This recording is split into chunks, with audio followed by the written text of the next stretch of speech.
नमस्कार, मैं राहुल कुमार और आप देख रहे हैं स्वतः समाचार। देश में आज के समय में निजीकरण का मुद्दा काफी चल रहा है। इस पर तमाम लोग अपने विचारों को रखते हैं। कई लोगों का ऐसा मानना है कि निजीकरण एक अच्छा प्रयास है। इस दिशा में आगे बढ़ने पर जो सरकारी तंत्र में जो भी समस्याएं हैं उसको दूर किया जा सकता है।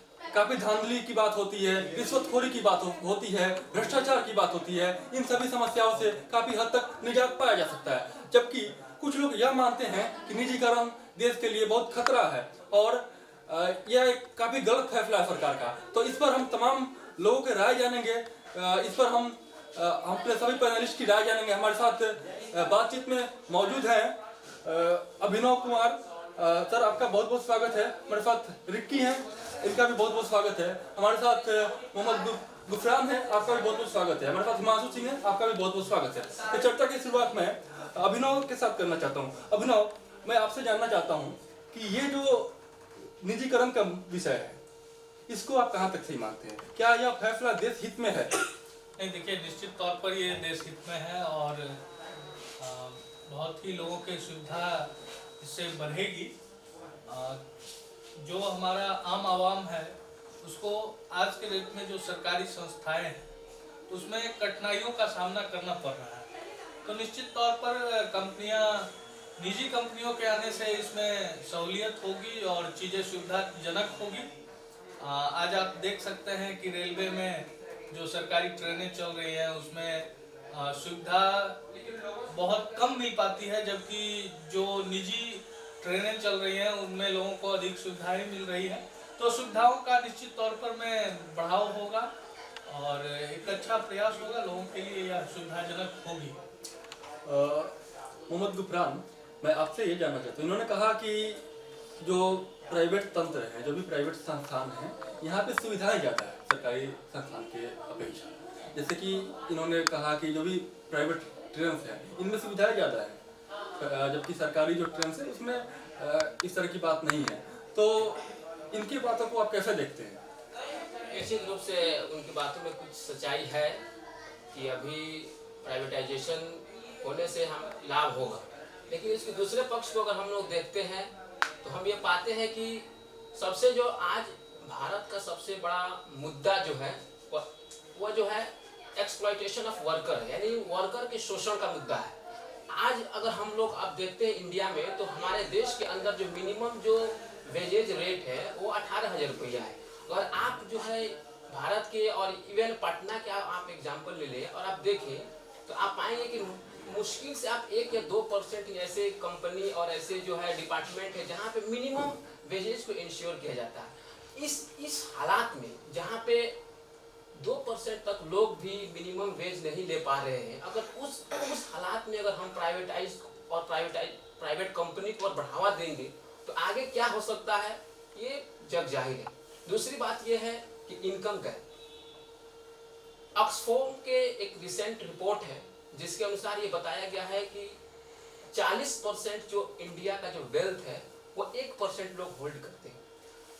ये हमारे संविधान के बिल्कुल ही अगेंस्ट में है। अगर हम कॉन्स्टिट्यूशन के आर्टिकल 19(3) सब सेक्शन बी और सी जब देखते हैं तो उसमें यह बात क्लियरली बताया गया है कि ये राज्य का दायित्व है कि जितने भी नेशनल जो भी इनकम है, जो राष्ट्रीय संपत्ति है, उसका बंटवारा इक्वली होना चाहिए। लेकिन अगर हम प्राइवेटाइज को अगर हम बढ़ावा देंगे तो ये संभव नहीं है, क्योंकि जो भी मार्केट होगा उसमें प्राइवेट कंपनियों का कब्जा होगा। प्राइवेट कंपनी अपने हिसाब से डील करेंगे, मुनाफा प्राइवेट कंपनियों के पास जाएगा, लोगों का इनकम कम होगा।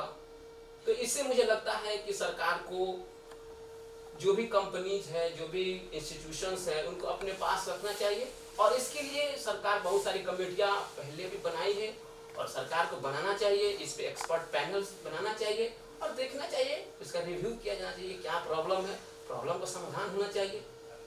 जी रिक्की, जैसा कि इन्होंने बताया कि मजदूरों का शोषण, तो वो आप बता सकते हैं कि ये कैसे हो रहा है? इसका सबसे बड़ा कारण है कि हमारे पास जो है अभी इफेक्टिव जो है रूल रेगुलेशन नहीं है। जो भी हमारे पास जो रूल रेगुलेशन है वो सिर्फ जो सरकारी जो संस्थाएं उन पे एप्लीकेबल है वो सारे रूल रेगुलेशन जो है हमारे जो है प्राइवेट जो भी प्लेयर्स है उस पर एप्लीकेबल नहीं है। तो मुझे लगता है कि सरकार को इस दिशा में भी काम करना चाहिए। जी, तो इन्होंने ये कहा कि जो भी सरकारी तंत्र हैं, अगर प्राइवेटाइजेशन की तरफ सरकार आगे बढ़ती है तो सरकारी तंत्र तो घाटे में चला जाएगा। फायदा तो प्राइवेट कंपनियों को होगा, फायदा तो उद्योगपतियों को होगा। क्या करना है आपका इस पर?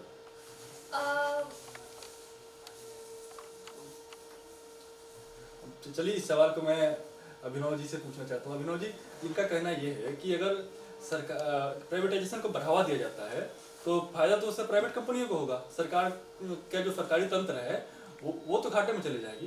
क्या कहना है? देखिए, बिल्कुल अभी जो प्राइवेटाइजेशन का दौर चल रहा है तो ये पूरी तरह से सरकार के नियंत्रण है। ऐसा नहीं है कि कंपनियां अपनी मनमर्जी से कुछ कर पाएंगी।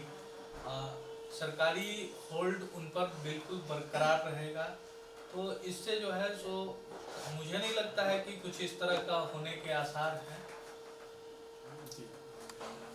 हिमांशु जी, आपसे भी मैं ये सवाल पूछना चाहता हूँ कि आपकी क्या विचार है। जैसे कि अगर हम प्राइवेटाइजेशन को बढ़ावा देते हैं, सरकार अगर प्राइवेटाइजेशन को बढ़ावा देती है तो वो कहाँ तक सही है? उससे सरकारी तंत्र को कितना फायदा होगा या फिर देश हित में कहाँ तक सही है?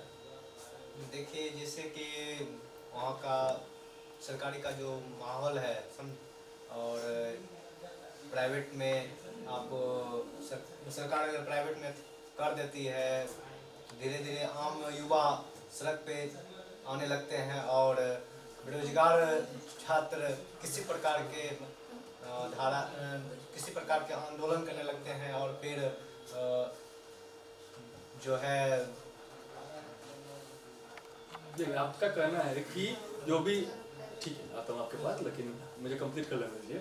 इनका कहना है कि जो अगर सरकार निजीकरण करती है तो जो भी बेरोजगार युवक हैं, जो भी छात्र हैं, ये लोग सड़क पर आ जाते हैं, आंदोलन करने आ जाते हैं। लेकिन उससे समस्या क्या है, उस पर आपने प्रकाश डाला ही नहीं। तो उससे वो सवाल मैं मोहम्मद गुफरान जी से पूछना चाहता हूँ कि क्या समस्या, असल में क्या समस्या है जिसके लिए बेरोजगारों को, जिसके लिए छात्रों को सड़क पर आना पड़ता है? देखिए, निश्चित रूप से बेरोजगारी एक डिफरेंट मुद्दा है। नहीं, मैं जो बात कर रहा हूँ प्राइवेटाइजेशन को लेकर के, बेरोजगारों को जो सड़क पर आना पड़ता है उसका संबंध। हाँ, क्योंकि जो कहा ये एक वैलिड मुझे लगता है डाउट है। और ये सारे गवर्नमेंट जो भी एम्प्लॉय है उनके अंदर एक कहीं ना कहीं भय है, क्योंकि आज उनको जब रिक्रूट किया गया है या जब किया गया था तो उनको एक फिक्स टेन्योर के बेसिस पे किया गया था। उनका एक फिक्स सैलरी था। अगर आज वे उसी के अकॉर्डिंग अपना काम कर रहे हैं। आज अगर गवर्नमेंट डिसीजन लेती है कि हम इस पर्टिकुलर डिपार्टमेंट को हम प्राइवेट हाथ में देंगे, तो उन लोगों का डर है कि जो सुविधाएं उन्हें मिल रही है वो नहीं मिलेंगी। जी, आपके बातों से मैं सहमत नहीं हूँ। जहाँ तक ये देखा जा रहा है कि प्राइवेटाइजेशन होने के बाद सुविधाएं अधिक से अधिक मिल रही है लोगों को। जी, इससे आप सहमत हैं? तो आप ये कैसे बोल सकते हैं कि सुविधाएं नहीं मिल रही हैं? सुविधाएं अगर मिले लेकिन उसका कॉस्ट तो ज्यादा है। अगर आप आखिर सरकार उसको आपके लिए पे कर रही है, आपके काम के हिसाब से आपको वेतन मिल रहा है। प्राइवेटाइजेशन होने के बाद भी सरकार आपके काम के हिसाब से आपको पे कर रही है ना। पहले तो हमें यह समझने की जरूरत है कि मोटिव क्या है। अगर कोई भी कंपनी जो प्राइवेट पार्टी के द्वारा होल्ड किया था उसका मोटिव क्या है। और एक कंपनी जो मोटिव सीधा सीधी यही है कि किसी भी चीज को बेहतर कैसे बनाया जाए। ठीक है, आपके बात से मैं सहमत हूँ। लेकिन बात दूसरी ये भी है कि मेन जो मोटिव है एक प्राइवेट कंपनी के लिए उनका है प्रॉफिट मेकिंग।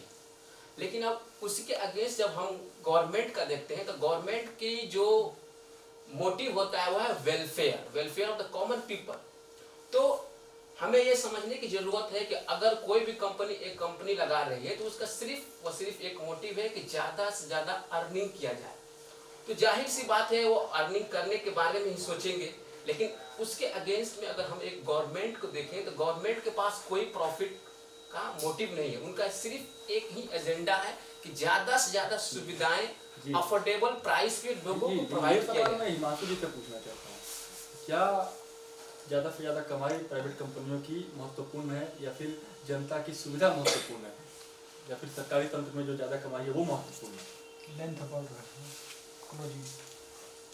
देखिए जैसा कि इन्होंने प्रश्न पूछे हैं और मैं इस पे कहना चाहता हूँ कि सरकारी जो है एक नियमित रहता है और प्राइवेट में आज है कल नहीं है, इस तरह की दौर होते हैं।